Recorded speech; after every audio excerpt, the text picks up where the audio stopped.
तारीख 6 फरवरी 1965 दिन के करीब 12:30 बज रहे थे। नीले रंग की एक फिएट कार दिल्ली से जीटी रोड होते हुए चंडीगढ़ जा रही थी। ये कार जैसे ही सोनीपत के पास पड़ते रसोई गांव पहुंची तो सड़क पर मरम्मत का काम चल रहा था। सड़क के बीचों बीच ड्रम पड़े थे। ड्राइवर ने कार की रफ्तार धीमी कर दी। तभी जोर से एक आवाज आई, यही है वो कार। जिसके बाद 4 हथियारबंद हमलावरों ने गाड़ी को चारों तरफ से घेर लिया। जैसे ही गाड़ी में बैठे एक शख्स ने दरवाजा खोलकर माजरा जानने की कोशिश की, तभी अचानक एक गोली चली और वो शख्स वहीं पर ढेर हो गया। इस कार में ड्राइवर समेत 3 और लोग मौजूद थे, जिसमें एक की जान जा चुकी थी। लेकिन हमलावरों का निशाना कोई और था, जो गाड़ी की पिछली सीट पर बैठा था। हमलावरों ने गाड़ी पर चारों तरफ से गोलियां चलानी शुरू कर दी। अंदर बैठे लोगों ने बचने के लिए गाड़ी में ही छुपने की कोशिश की, लेकिन इसका कोई फायदा नहीं हुआ। सिलसिलेवार तरीके से लोगों की जान ली गई। तभी एक गोली पिछली सीट पर बैठे शख्स के जिस्म से पार हो गई। उस शख्स का पूरा शरीर लहूलुहान हो गया और आखिर में उसने वहीं पर दम तोड़ दिया। इस हत्या के बाद दिल्ली से लेकर पंजाब तक हड़कंप मचने वाला था, क्योंकि यह शख्स कोई आम शख्स नहीं था। ये इतनी बड़ी हत्या थी जिसे आज़ाद भारत में गांधी के बाद की सबसे बड़ी पॉलिटिकल किलिंग बताया गया, क्योंकि मरने वाला शख्स कोई और नहीं बल्कि आज़ादी के बाद के पंजाब का पहला सिख मुख्यमंत्री था। हम बात कर रहे हैं सरदार प्रताप सिंह कैरों हत्याकांड की। जिनकी हत्या को पॉलिटिकल किलिंग बताया गया तो कभी उनके ही घरवालों पर हत्या का शक जताया गया। लेकिन सवाल ये था कि प्रताप सिंह कैरों की हत्या आखिर किसने की थी? कैसे पुलिस ने इस पूरे मामले की परतें सुलझाई और उनके हाथ कातिलों तक जा पहुंचे? लेकिन एक सवाल और था, जब गोली चलाने वाले 4 लोग थे तो फांसी सिर्फ 3 को ही क्यों दी गई? चौथे को उम्र कैद की सजा क्यों हुई और बाद में उसे कैसे रिहाई मिली? क्या ये वाकई पॉलिटिकल किलिंग थी या बदले की भावना से किया गया कत्ल था? और सबसे अहम सवाल, क्या हरियाणा के पूर्व मुख्यमंत्री चौधरी देवीलाल और कैरों के हत्यारों के बीच कोई रिश्ता था, जिसका जिक्र प्रताप सिंह कैरों के बेटे ने अपनी किताब में किया है? पंजाब के पहले सिख मुख्यमंत्री के हत्याकांड की इन सभी परतों को खोलने की कोशिश करेंगे किस्सा के इस एपिसोड में। नमस्कार, मैं हूं भूपेंद्र सोनी और आप देख रहे हैं खबर गांव, और ये किस्सा है प्रताप सिंह कैरों हत्याकांड का।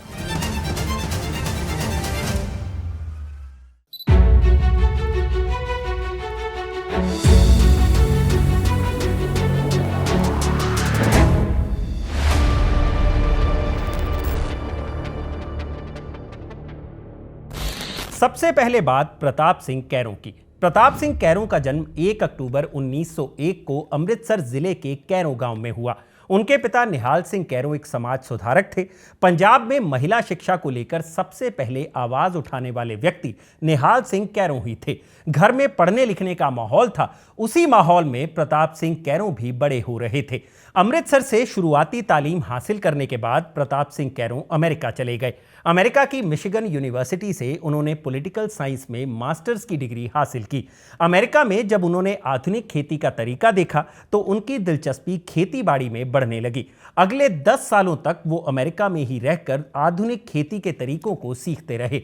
जब लगने लगा कि उन्होंने खेती करनी सीख ली है, फिर भारत लौटने का फैसला किया। भारत लौटने के बाद प्रताप सिंह कैरों ने न्यू एरा नाम से एक साप्ताहिक अखबार शुरू किया।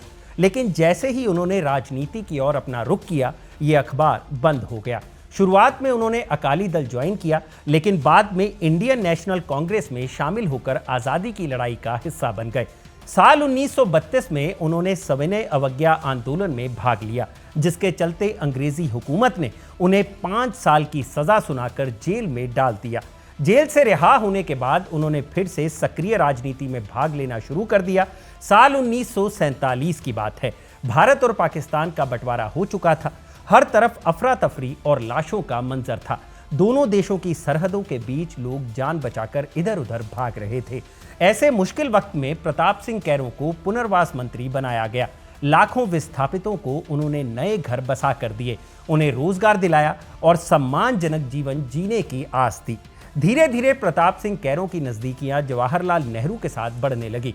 आज़ादी के बाद चुनाव हुए, विधायक बने। आज़ादी के बाद यूनाइटेड पंजाब के मुख्यमंत्रियों की लिस्ट में पहला नाम गोपीचंद भार्गव का आता है और दूसरा भीमसेन सच्चर का। साल 1956 में स्थितियां बदली और प्रताप सिंह कैरों यूनाइटेड पंजाब के तीसरे मुख्यमंत्री बने, लेकिन वो पंजाब के पहले सिख मुख्यमंत्री भी थे। यूनाइटेड पंजाब इसलिए क्योंकि उस वक्त तक हरियाणा और हिमाचल प्रदेश पंजाब का ही हिस्सा थे। समय के साथ भाषा के आधार पर पंजाब को अलग करने की मांग उठने लगी, लेकिन प्रताप सिंह कैरों इसके बिल्कुल पक्ष में नहीं थे। मुख्यमंत्री रहते हुए प्रताप सिंह कैरों ने पंजाब में हरित क्रांति की अगुवाई की। जो वो अमेरिका से आधुनिक खेती सीख कर आए थे, उसे यहाँ अप्लाई किया। कैरों ने ओसवाल और जैजी जैसे इंडस्ट्रियलिस्ट को पंजाब में निवेश करने के लिए आमंत्रित किया। उच्च शिक्षा को बढ़ावा देने के लिए उन्होंने Punjab agricultural university, Kurukshetra university और post graduation institute of medical education and research जैसे बड़े बड़े संस्थानों की नींव रखी। कुल जमा बात ये थी कि प्रताप सिंह कैरों ने बतौर मुख्यमंत्री पंजाब में एग्रीकल्चर सेक्टर में खूब इन्वेस्ट किया। यही वजह थी कि आने वाले वक्त में पंजाब उत्पादन क्षेत्र में देश में अव्वल नंबर पर बना रहा। जवाहरलाल नेहरू की मौत के बाद कैरों की सियासत भी ढलान की तरफ थी। प्रताप सिंह कैरों ने जब लगातार दूसरी बार पंजाब के मुख्यमंत्री का पद संभाला तो उनके ऊपर भ्रष्टाचार के कई आरोप लगने लगे। खबर आने लगी कि प्रताप सिंह कैरों के बेटे और कुछ रिश्तेदार पंजाब के भीतर खूब संपत्तियां खरीद और बेच रहे हैं। उनकी आय में काफी इजाफा हो रहा है और ये सब प्रताप सिंह कैरों करवा रहे हैं। अपने परिवार के लोगों को वे खूब फायदा पहुंचा रहे हैं। इन आरोपों के बाद प्रताप सिंह कैरों की छवि धीरे धीरे खराब होने लगी। भ्रष्टाचार के इन आरोपों की जांच के लिए एक कमेटी बनाई गई, जिसका नाम था दास कमेटी। इस कमेटी ने जांच के दौरान पाया कि कैरों पर लगे सभी आरोप बेबुनियाद हैं और उन्हें क्लीन चिट दे दी गई। लेकिन यह कहानी प्रताप सिंह कैरों की जिंदगी पर नहीं, बल्कि उनके हत्याकांड की है। तो वापस उसी पर लौटते हैं। प्रताप सिंह कैरों की हत्या के बाद पुलिस को मुजरिमों का कोई सुराग नहीं मिल रहा था। घर वाले आरोप लगा रहे थे कि उनकी राजनीतिक हत्या की गई है। पुलिस ने इस ओर भी अपनी इन्वेस्टिगेशन जारी रखी, लेकिन उसे कुछ हाथ नहीं लगा। यहां तक कि पुलिस ने प्रताप सिंह कैरों के बेटे से भी पूछताछ की। पुलिस को जिस पर भी शक हो रहा था उसे गिरफ्तार किया जा रहा था। कहा तो यहां तक जाता है कि कैरों मर्डर केस में करीब 4000 लोगों को डिटेन किया गया था। पुलिस लोगों से पूछताछ तो कर रही थी, लेकिन उसके हाथ केस से जुड़ी कोई ठोस जानकारी नहीं लग रही थी। आखिर में पुलिस ने उन लोगों की एक लिस्ट तैयार की जिनके साथ प्रताप सिंह कैरों की जाति दुश्मनी या अनबन चल रही थी। पुलिस ने जैसे ही इस तरफ सूचना शुरू किया, केस की परतें धीरे धीरे खुलनी शुरू हो गई। पुलिस ने जिन मामलों की लिस्ट तैयार की थी, उसमें एक नाम था रणजीत सिंह मर्डर केस का। बतौर मुख्यमंत्री इस केस में प्रताप सिंह कैरों काफी दिलचस्पी ले रहे थे। दोषियों को सजा दिलाने के लिए उन्होंने राष्ट्रपति तक को चिट्ठी लिखी थी। लेकिन ये रणजीत सिंह मर्डर केस आखिर था क्या? कैरों हत्याकांड को जानने के लिए इस मर्डर केस को जानना भी जरूरी है।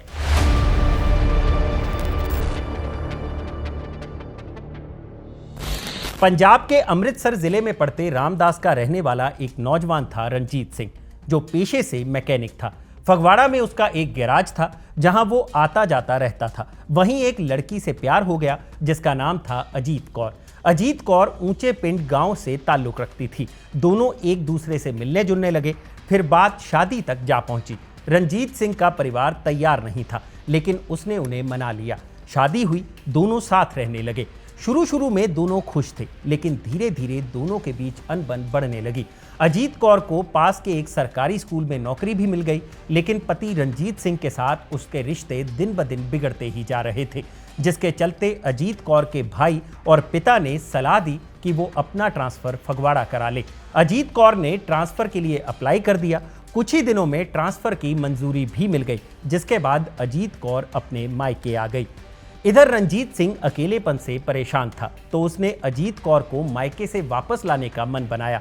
बातचीत के लिए वो गोपाल नाम के एक शख्स को अपने साथ अजीत कौर के घर ले गया, लेकिन रणजीत सिंह के घर छोड़ने के बाद उसकी कोई खबर नहीं थी।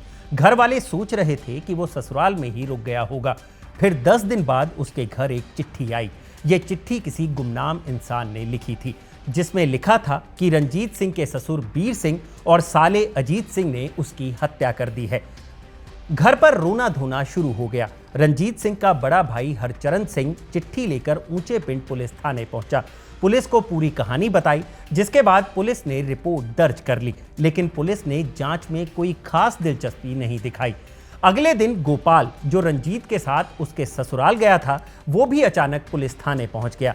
उसने भी रंजीत सिंह को लेकर एक रिपोर्ट दर्ज कराई, जिसके बाद पुलिस के कान खड़े हो गए, क्योंकि एक दिन पहले ही रंजीत सिंह के भाई ने भी उसकी हत्या को लेकर एक रिपोर्ट दर्ज कराई थी।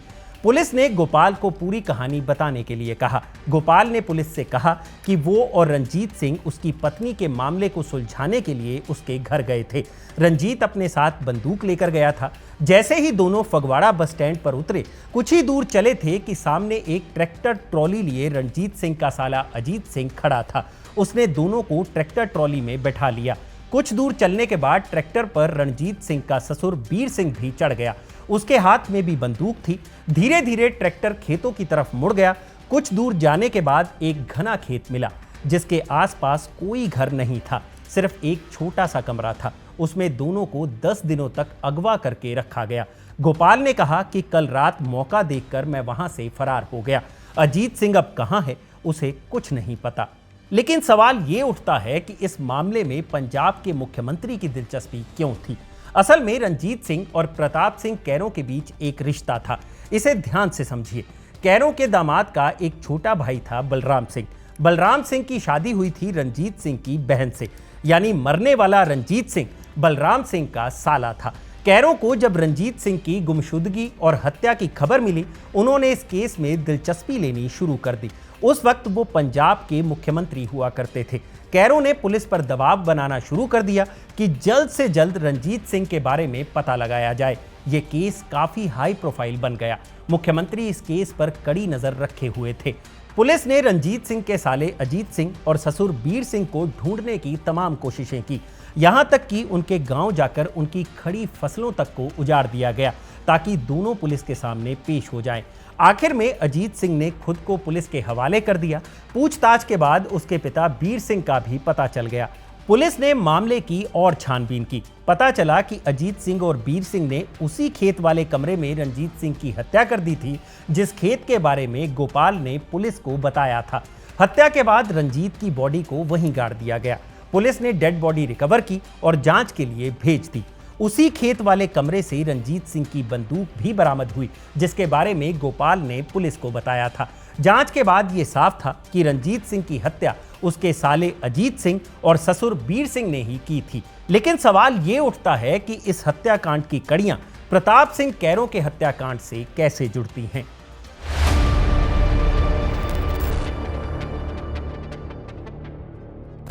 रंजीत सिंह की हत्या में एक और आरोपी शामिल था, जिसका नाम था सुच्चा सिंह बस्सी, जो मौके से फरार हो गया था। खैर, मामला कपूरथला सेशन कोर्ट पहुंचा। अदालत ने वीर सिंह और अजीत सिंह को फांसी की सजा सुना दी। हाई कोर्ट और सुप्रीम कोर्ट ने भी फांसी की सजा बरकरार रखी। फांसी से पहले राष्ट्रपति को एक मर्सी पिटीशन भेजी गई, लेकिन राष्ट्रपति ने भी सजा माफ करने से इनकार कर दिया, जिसके पीछे की सबसे बड़ी वजह बनी प्रताप सिंह कैरों की राष्ट्रपति को लिखी गई एक चिट्ठी, जिसमें प्रताप सिंह कैरों ने वीर सिंह और अजीत सिंह की फांसी बरकरार रखने की अपील की थी। रिपोर्ट्स के मुताबिक यही चिट्ठी प्रताप सिंह कैरों की हत्या की वजह भी बनी। सुच्चा सिंह ने जैसे ही अजीत सिंह और वीर सिंह की फांसी की सजा की बात सुनी, उसका गुस्सा प्रताप सिंह कैरों के लिए और ज्यादा बढ़ गया। अब उसका सिर्फ एक ही मकसद था, प्रताप सिंह कैरों की हत्या। इधर पुलिस ने सुच्चा सिंह की तलाशी तेज कर दी। इसे देखते हुए सुच्चा सिंह राजस्थान के लालगढ़ चला गया। लालगढ़ वो इलाका था जहां पुलिस भी जाने से कतराती थी। ये इलाका क्रिमिनल्स का अड्डा माना जाता था। यहां सुच्चा सिंह ने कैरों की हत्या के लिए एक ग्रुप तैयार किया, जिसमें 3 लोग शामिल थे: दया सिंह, नार सिंह फौजी और सुच्चा सिंह का दोस्त बलदेव संगा। साल 1964 में प्रताप सिंह कैरों ने मुख्यमंत्री पद से इस्तीफा दे दिया था। अब प्रताप सिंह कैरों के पास पहले जैसी सुरक्षा व्यवस्था नहीं थी। सुच्चा सिंह के मुताबिक कैरों की हत्या के लिए यह सही वक्त था। सुच्चा सिंह और उसके 3 साथी राजस्थान से दिल्ली आ गए और सुंदर महल नाम के एक होटल को अपना ठिकाना बना लिया। यह होटल सुच्चा सिंह के बिजनेस पार्टनर सुखलाल का था। उसे भी कत्ल की प्लानिंग का हिस्सा बना लिया गया। दिल्ली पहुंचने के बाद इन लोगों ने प्रताप सिंह कैरों को मारने की प्लानिंग तेज कर दी। नारसिंह फौजी को हथियारों का बंदोबस्त करने की जिम्मेदारी सौंपी गई। नारसिंह फौजी चूंकि फौज में था तो उसके लिए हथियार इकट्ठा करना आसान था। उसने हथियारों का इंतजाम कर भी लिया। अब सवाल यह था कि प्रताप सिंह कैरों की हत्या कहां की जाए। पहले इस हत्याकांड को पंजाब में अंजाम देने की प्लानिंग की गई, लेकिन यह काफी रिस्की था। उधर सुच्चा सिंह और उसके साथी प्रताप सिंह कैरों की गतिविधियों पर नजर रखे हुए थे और आखिरकार उन्हें वो मौका मिल भी गया। सुच्चा सिंह और उनके साथियों को खबर मिली कि प्रताप सिंह कैरों प्रधानमंत्री लाल बहादुर शास्त्री से मिलने दिल्ली आ रहे हैं। वो जब भी दिल्ली जाते थे तो अक्सर कर्जन रोड पर स्थित एक बंगले में ठहरते थे। ये बंगला उनके जिगरी दोस्त और सांसद रंजीत बहादुर सिंह का था। 3 फरवरी 1965 का दिन था। सुच्चा सिंह ने बलदेव संगा को जिम्मेदारी सौंपी कि वो पता करे कि प्रताप सिंह कैरों रंजीत बहादुर की कोठी में हैं या नहीं। प्रताप सिंह कैरों की गाड़ी को पहचानना बहुत आसान था, क्योंकि कैरों अपनी गाड़ी की छत पर अपना बिस्तर टांग कर चलते थे। बलदेव सिंह संगा ने प्रताप सिंह कैरों की नीली फिएट कार पहचान ली, जिस पर बिस्तर रखा था। संगा ने इसकी इत्तला बाकी साथियों को दी और सभी हत्यारे रेकी करने कर्जन रोड पहुंच गए। अगले दिन प्रताप सिंह कैरों की मुलाकात प्रधानमंत्री लाल बहादुर शास्त्री से हुई। इस दौरान बलदेव संगा ने कर्जन रोड के आसपास खड़े रहकर प्रताप सिंह कैरों पर नजर रखी। पता चला कि कैरों अब पंजाब के लिए रवाना होंगे। इससे पहले उनकी हत्या की पूरी प्लानिंग हो चुकी थी। इन चारों पांचों ने सोचा था कि दिल्ली से दूर एक ऐसे इलाके में हमला किया जाए जहां से भागना आसान हो। सुच्चा सिंह ने एक टैक्सी किराए पर ली और चंडीगढ़ दिल्ली जीटी रोड पर निकल पड़ा। सोनीपत के पास उसकी टैक्सी की रफ्तार काफी कम हो गई, क्योंकि सड़क पर मरम्मत का काम चल रहा था। ये जगह थी रसोई गांव। सुच्चा सिंह को यह जगह परफेक्ट लगी, जिसके बाद वो दिल्ली लौट गया। उधर प्रताप सिंह कैरों पंजाब के लिए निकले। उनकी कार में एक ड्राइवर के अलावा खुद प्रताप सिंह कैरों, उनके पीए और आईएएस बलराज कपूर मौजूद थे। खैर, कैरों के निकलने से पहले ही सुच्चा सिंह, बलदेव संगा, फौजी नार सिंह और दया सिंह रसोई गांव पहुंच चुके थे। सबके पास एक एक रिवॉल्वर था। रसोई गांव के सरकारी स्कूल के पास सड़क निर्माण का काम चल रहा था। लोगों की आवाजाही ना के बराबर थी। पीडब्ल्यूडी के मजदूर सड़क की मरम्मत कर रहे थे। बलदेव सिंह संगा को थोड़ा आगे खड़ा किया गया ताकि वो प्रताप सिंह कैरों की गाड़ी की पहचान कर सके। उसे जिम्मेदारी दी गई कि जैसे ही उसे प्रताप सिंह कैरों की फिएट कार दिखे तो वो इशारा करे। बाकी हमलावर पीछे इंतजार में थे। पास में खड़े बेलदार ने जब ये देखा कि अनजान लोग इस तरह हथियार लेकर क्यों खड़े हैं, तो उसने सुच्चा सिंह से पूछा कि तुम लोग कौन हो और यहाँ क्या कर रहे हो। तभी सुच्चा सिंह ने एक कहानी कर दी। कहा कि हम लोग सरकारी महकमे से हैं। हमें खबर मिली है कि दिल्ली की तरफ से एक गाड़ी आ रही है जिसमें नशीले पदार्थ हैं। हमें उस गाड़ी को पकड़ना है। तुम्हें बस इतना करना है कि जब हम तुम्हें इशारा करें तो तुम लाल झंडी दिखाकर उस गाड़ी को रोक देना। उसके बाद हम उन स्मगलरों को पकड़ लेंगे। खैर, थोड़ी देर बाद एक नीले रंग की फिएट कार आती दिखी, जिसकी छत पर बिस्तर बंधा हुआ था। बलदेव संगा ने तुरंत सुच्चा सिंह को इशारा किया। सुच्चा सिंह ने बेलदार को गाड़ी रोकने के लिए कहा। बेलदार सीताराम ने लाल झंडी दिखाकर गाड़ी रुकवा दी। गाड़ी के ड्राइवर ने तुरंत ब्रेक लगा दी। आईएएस बलदेव राज कपूर ने जैसे ही मामला समझने के लिए गाड़ी खोली तो सुच्चा सिंह ने उन पर गोली चला दी। प्रताप सिंह कैरों ने खुद को बचाने के लिए गाड़ी में छिपने की कोशिश की, लेकिन बलदेव संगा ने उन पर भी गोली चला दी। उनकी मौके पर ही मौत हो गई। नारसिंह फौजी ने एक गोली चलाई जो सीधे कैरों के पीए को जाकर लगी। फिर दया सिंह ने ड्राइवर को भी वहीं ढेर कर दिया। इस पूरी वारदात में 1 से 1.5 मिनट का वक्त लगा। इसके बाद सभी हत्यारे पास में पड़ते एक नाले में से फरार हो गए, जिसे ड्रेन नंबर 8 कहते हैं। वारदात के बाद हंगामा मच गया। गांव के सरपंच को जैसे ही जानकारी मिली तो उसने पुलिस को खबर की, लेकिन तब तक चारों कातिल फरार हो चुके थे। पुलिस ने हमलावरों के कदमों के निशानों का पीछा किया, लेकिन वो भी ड्रेन नंबर 8 के बाद खत्म हो चुके थे। पुलिस समझ नहीं पा रही थी कि इस वारदात के पीछे आखिर किसका हाथ है। उधर हत्या के बाद हत्यारे पाठकला गांव में छिपे बैठे थे। फिर पकड़े जाने के डर से सब लोग अलग अलग दिशा में भाग निकले।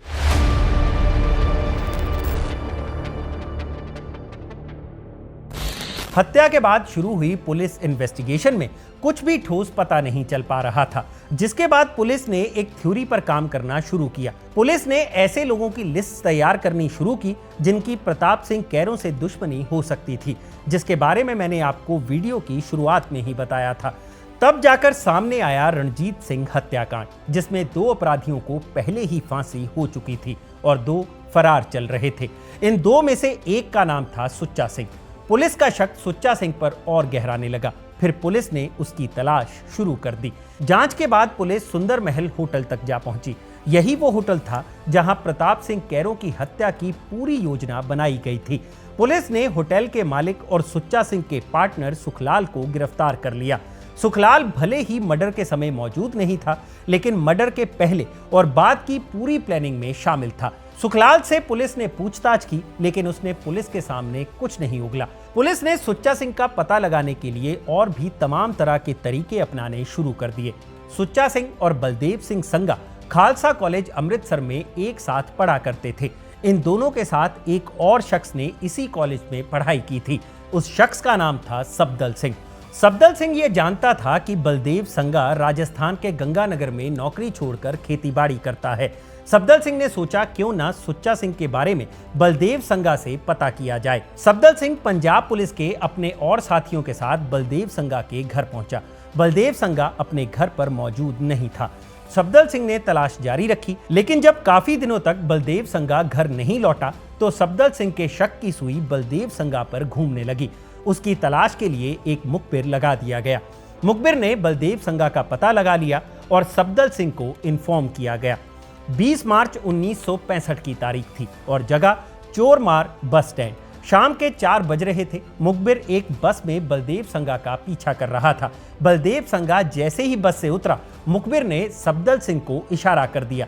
कुछ ही मिनटों में बलदेव संगा पुलिस की गिरफ्त में आ चुका था। बलदेव संगा की एक आदत बहुत खराब थी, वो बहुत शराब पीता था।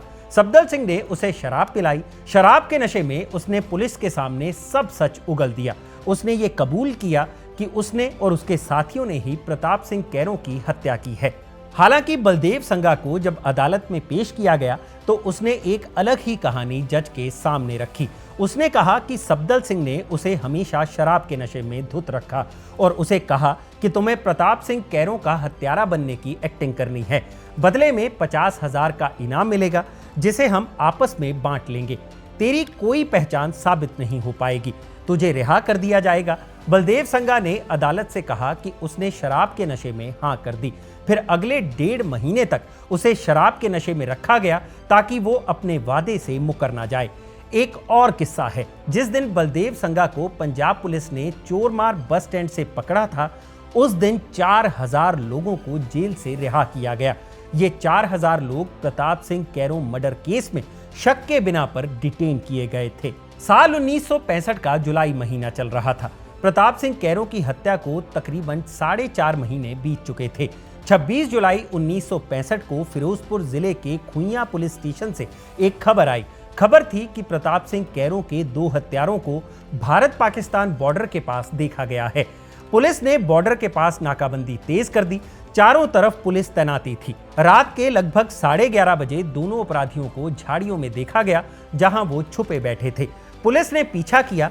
एक तो पकड़ा गया, लेकिन दूसरा फरार हो गया। भागते भागते वो सरहद पार करके पाकिस्तान चला गया। पंजाब पुलिस ने पीछा करने की कोशिश तो की, लेकिन सरहद पार से गोलियां चलने की आवाज आने लगी। फिर पुलिस को आखिर वापस लौटना पड़ा। पकड़े गए अपराधी का नाम था नार सिंह फौजी, और जो भागकर पाकिस्तान पहुंच गया वो था दया सिंह। दया सिंह की कहानी भी काफी दिलचस्प है, जिसे हम वीडियो में आगे बताएंगे। लेकिन प्रताप सिंह कैरों हत्याकांड का मास्टरमाइंड सुच्चा सिंह अब भी फरार था, लेकिन वो भी जल्द ही पुलिस की गिरफ्त में आने वाला था। उस वक्त उर्दू प्रताप नाम से एक अखबार छपता था। उस अखबार में सुच्चा सिंह की तस्वीर छापी गई, जिसके बाद प्रधानमंत्री कार्यालय में एक चिट्ठी पहुंची, जिसमें बताया गया था कि इस हुलिये का इंसान उत्तर प्रदेश के कासगंज के एक फार्म हाउस में काम करता है। प्रधानमंत्री कार्यालय ने ये चिट्ठी पंजाब सरकार को फॉरवर्ड कर दी। पंजाब सरकार ने सुच्चा सिंह को गिरफ्तार करने की जिम्मेदारी डीआईजी अश्विनी कुमार को सौंपी। पंजाब पुलिस कासगंज जाकर सुच्चा सिंह को गिरफ्तार करने की प्लानिंग अभी कर ही रही थी कि सुच्चा सिंह वहां से भी फरार हो गया। लेकिन पुलिस सुच्चा सिंह की मदद करने वाले निशांत सिंह तक जा पहुंची, जहां से उसे पता चला कि सुच्चा सिंह नेपाल के महेंद्र नगर में है। पुलिस को इस बार ज्यादा मशक्कत नहीं करनी पड़ी और सुच्चा सिंह पुलिस की गिरफ्त में आ गया। लेकिन यह गिरफ्तारी इतनी आसान नहीं थी। नेपाल पुलिस को जैसे ही इस कार्रवाई के बारे में पता चला तो उसने पंजाब पुलिस की टीम को घेर लिया और सुच्चा सिंह के साथ साथ पूरी पुलिस पार्टी को जेल में डाल दिया गया, क्योंकि ये ऑपरेशन उनकी जानकारी के बिना किया गया था। अगली सुबह भारत सरकार के इंटरवेंशन के बाद सभी को छोड़ा गया, लेकिन सुच्चा सिंह को नेपाल में ही गिरफ्त में रखा गया।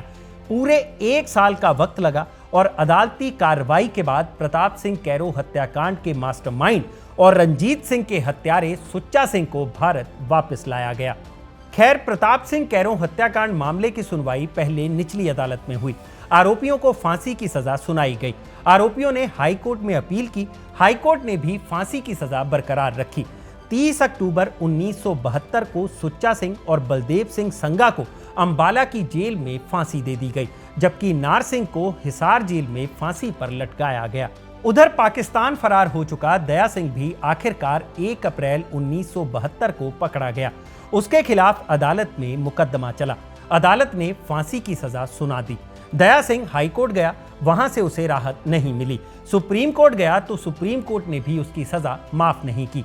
इसके बाद उसने अपनी फांसी के खिलाफ हरियाणा के गवर्नर के सामने याचिका पेश कर दी। गवर्नर ने इसे राष्ट्रपति के दिशा निर्देश के लिए भेज दिया। याचिका यूं ही कई सालों तक पड़ी रही।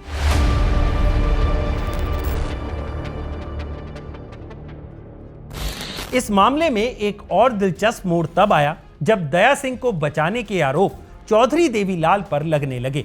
देवीलाल और प्रताप सिंह कैरो को एक दूसरे का राजनीतिक दुश्मन समझा जाता था। देवीलाल धीरे धीरे राजनीति में ऊंचा मुकाम हासिल करते चले गए। एक वक्त आया जब वो देश के उप प्रधानमंत्री भी बने। देवीलाल पर यहां तक आरोप लगता है कि उन्होंने उप प्रधानमंत्री बनने के बाद दया सिंह की माफी याचिका में दिलचस्पी लेनी शुरू कर दी। फिर साल 1991 में दया सिंह की सजाए मौत को आजीवन कारावास में तब्दील कर दिया गया। हालांकि इसमें देवीलाल की कितनी भूमिका रही, ये कभी साफ नहीं हो पाया। दया सिंह ने 19 साल जेल में बिताए थे। कहा यह भी जाता है कि इमरजेंसी के दौरान जब देवीलाल रोहतक की जेल में बंद थे, तब उनकी जान पहचान वहां पहले से बंद कैदी दया सिंह से हुई थी। 29 अप्रैल 1994 के दिन प्रताप सिंह कैरो हत्याकांड एक बार फिर चर्चा का विषय बन गया। वजह थी दया सिंह की रिहाई। दया सिंह, जो अंबाला सेंट्रल जेल में बंद था, उसे राज्यपाल ने स्टेट एडवाइजरी कमेटी की सिफारिश पर रिहा कर दिया। रिहाई के बाद कैरो के परिवार वालों की तरफ से ये आरोप लगाए जाने लगे कि दया सिंह और देवीलाल के बीच जरूर कोई कनेक्शन था। तभी पहले उसकी फांसी को उम्र कैद में बदला गया और फिर उसकी रिहाई हो गई। अपने ऊपर लगे आरोपों की सफाई में देवीलाल की तरफ से कहा गया कि दया सिंह 20 सालों की सजा काटने के बाद जेल से रिहा हुआ है और ये सब राज्यपाल के आदेश के अनुसार हुआ है। इससे उनका कोई लेना देना नहीं है। कैरो हत्याकांड एक बार फिर चर्चा में तब आया जब हत्या के करीब 55 साल बाद साल 2020 में उनके बेटे गुरिंदर सिंह कैरो ने प्रताप सिंह कैरो अ विजनरी नाम से एक किताब लिखी। इस किताब में उन्होंने आरोप लगाया कि चौधरी देवीलाल और दया सिंह के बीच काफी करीबी थी। इसीलिए देवीलाल ने अपने राजनीतिक पद का फायदा उठाते हुए उसे फांसी की सजा से बचा लिया। हालांकि देवीलाल के परिवार के सदस्यों ने इन आरोपों को हमेशा बेबुनियाद बताया।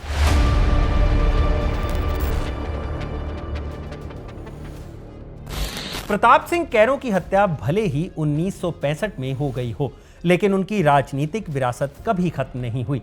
प्रताप सिंह कैरो की पत्नी का नाम राम कौर था। उनके 2 बेटे हुए, सुरिंदर सिंह कैरो और गुरिंदर सिंह कैरो। प्रताप सिंह कैरो की हत्या के बाद उनके बेटे सुरिंदर सिंह कैरो सांसद बने। साल 2009 में दिल का दौरा पड़ने से उनकी मौत हो गई। छोटे बेटे गुरिंदर सिंह ने सियासत में कदम जमाने की कोशिशें तो की, लेकिन उन्हें हार का सामना करना पड़ा। साल 2020 में गुरिंदर सिंह ने अपने पिता को लेकर एक किताब लिखी, जिसके बारे में हम पहले ही जिक्र कर चुके हैं। साल 2021 में गुरिंदर सिंह कैरो का भी दिल का दौरा पड़ने से निधन हो गया।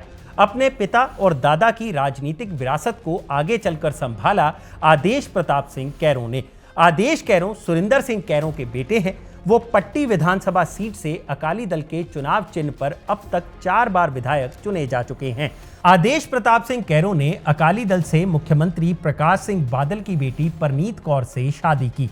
आजकल पंजाब की सियासत में अकाली दल के सितारे बुझते बुझते से नजर आते हैं। कैरों परिवार का अकाली दल से रिश्ता उनकी सियासी विरासत को कहां तक लेकर जाएगा, ये आने वाला वक्त ही बताएगा। तो ये थी कैरों हत्याकांड की पूरी कहानी। अगर आपको ये किस्सा पसंद आया हो तो इसे लाइक और शेयर जरूर करें। यह किस्सा लिखा था मेरे साथी रब्बानी आजाद ने और इसे कैमरा के पीछे रिकॉर्ड किया मेरी साथी निवेदिता ने। आप देख रहे हैं खबर गांव। शुक्रिया।